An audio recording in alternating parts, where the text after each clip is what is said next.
السلام علیکم ورحمۃ اللہ وبرکاتہ۔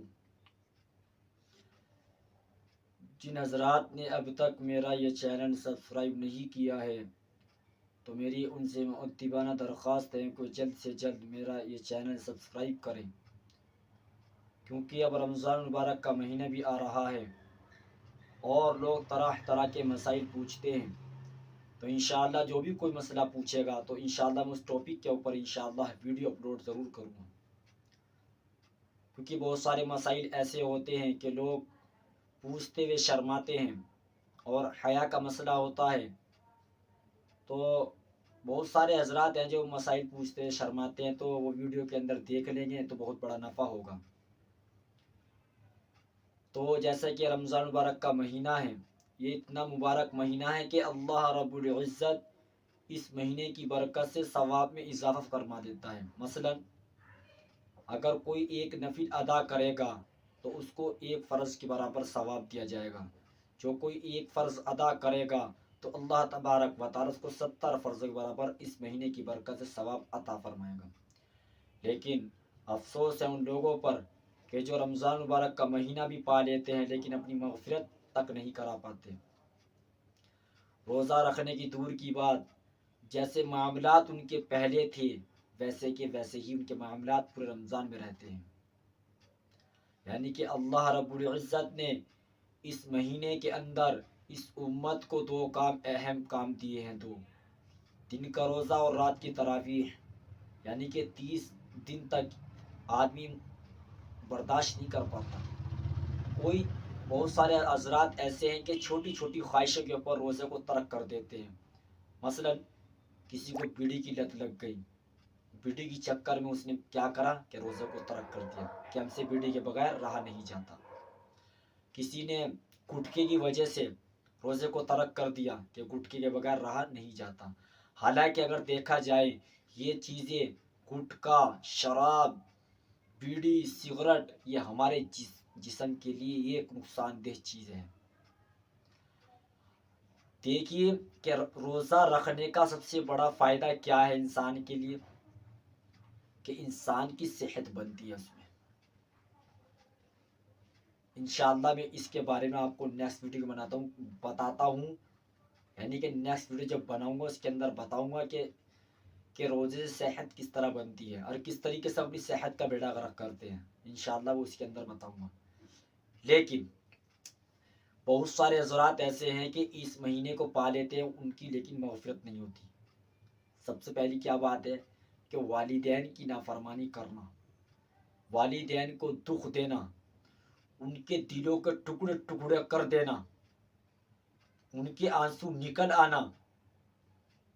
اگر کسی نے ایسا گناہ کیا ہے تو خدا را اس مہینے سے پہلے آنے سے پہلے اللہ کو منائے، اللہ کو راضی کریے، اللہ سے توبہ استغفار کریے اور اپنے والد محترم سے معافی مانگے، اور کینہ یعنی کہ اپنے دلوں کے اندر کی جو گندگی ہے اسے باہر نکالیے۔ رمضان مبارک کی سب سے بہترین تیاری یہ ہے کہ اپنے دلوں کو صاف کریے۔ مان لو اگر آپ کا کوئی گھر ہے اور آپ اپنے گھر کی صفائی نہ کریے، کیا آپ کے گھر میں کوئی رہنا پسند کرے گا؟ آپ کے صحن کے اندر اگر گرد غبار ہے کہ آپ وہاں جھاڑو نہیں لگاؤ گے؟ آپ کی چادر پر گندگی پڑی ہے کہ آپ چادر صاف نہیں کرو گے؟ آپ کے گھر کے اندر بدبو پڑی ہے کیا اس کو آپ باہر نہیں نکالو گے؟ آپ کے اندر طرح طرح کی گندگی پڑی ہے کیا اس کو باہر نہیں نکالو گے؟ لیکن جو دلوں کے اندر نفرتیں بھری ہوئی ہیں، اگر کسی کے لیے غصہ ہے، کوئی کینہ ہے، کچھ بھی ہے، تو خدا را اللہ سے معافی مانگے اور اس کو دل کو صاف کریے، تو انشاءاللہ ہمارا جو ہے انشاءاللہ رمضان مبارک کے اندر بہترین من لگے گا، عبادت کے اندر اچھی طریقے سے ہمارا رمضان مبارک گزرے گا۔ تو اسی لیے ہمیں اس کی قدر کرنی ہے کہ اللہ کے رسول صلی اللہ علیہ وسلم تو شعبان سے اس کے استقبال کیا کرتے تھے، اس رمضان کا۔ اللہ کے رسول صلی اللہ علیہ وسلم نے شعبان کے مہینے میں کثرت سے روزے رکھے اور 15 شعبان کے بعد اپنی امت کو منع فرمایا کہ تاکہ میری امت کمزور نہ پڑ جائے روزوں کے اندر. تو اسی لیے خدا را جس بھائی سے بھی آپ کی نفرت ہے، بغض ہے، تو خدا را رمضان کے آنے سے پہلے پہلے ان سے معافیا مانگے، ان کو منائے. جب اچھے انسان جب حج کرنے جاتا ہے یا عمرہ کرنے جاتا ہے تب بھی تو کسی نہ کسی بندے سے ناراض ہوتا ہے اور معافی مانگتا ہے. کیوں مانگتا ہے؟ کہ میں اللہ کا گھر دیکھنے جا رہا ہوں، ہو سکتا ہے میں وہاں سے واپسی آؤں یا نہ ہوں، یا اگر میں نے اپنے دل کے اندر کینہ رکھا تو میرا حج قبول ہو یا نہ ہو، اللہ بہتر جانتا ہے. لیکن جس طریقے سے ہم حج کے جانے سے پہلے معافی تلافی کرتے ہیں، اس سے بڑھ کر رمضان مبارک کے آنے سے پہلے پہلے ہمیں سب سے معافی مانگنی پڑے گی، اپنے دلوں کو صاف کرنا پڑے گا، ماں باپ کو منانا پڑے گا. ہم چاہے کتنی بھی عبادت کر لیں، اگر والدین محترم سے، ماں باپ سے اگر ہم ناراض ہیں، ان سے بولنا چھوڑ دیا یا انہیں ہماری ذات سے کوئی تکلیف پہنچی تو ہماری عبادت قبول نہیں ہوگی. یاد رکھ لینا، یہ پھر آپ جنت کے خواب دیکھنا چھوڑ دیں. تو اسی لیے رمضان مبارک کے مہینے سے آنے سے پہلے پہلے ہمیں ان کاموں کو کرنا پڑے گا. جو مسلسل شراب پینے والا ہے ان سے میری محترمانہ درخواست ہے کہ وہ شراب کو چھوڑ دیں، ورنہ میرے بھائیوں رمضان کا مہینہ آیا، آئندہ ہمارے لیے پتہ نہیں کہ ہمیں اگلا مہینہ ملے گا یا نہیں ملے گا.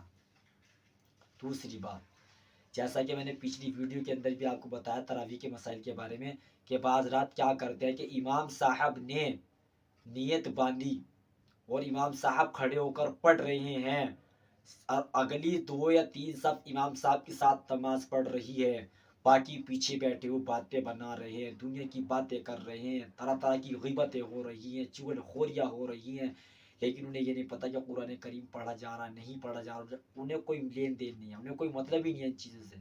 تو ایسا نہ کیا کرو، کیونکہ 20 رکعت ساری ہوتی ہے. آپ کو کون کہہ رہا ہے آپ 3 دن کا قرآن سنو؟ آپ کو کون کہہ رہا ہے 8 دن کا قرآن سنو؟ آپ کو کون کہہ رہا ہے 10 دن کا قرآن سنو؟ آپ 15 دن کا سنو، آپ 20 دن کا سنو، 27 دن کا سنو، جس میں آپ کو سہولت دکھے.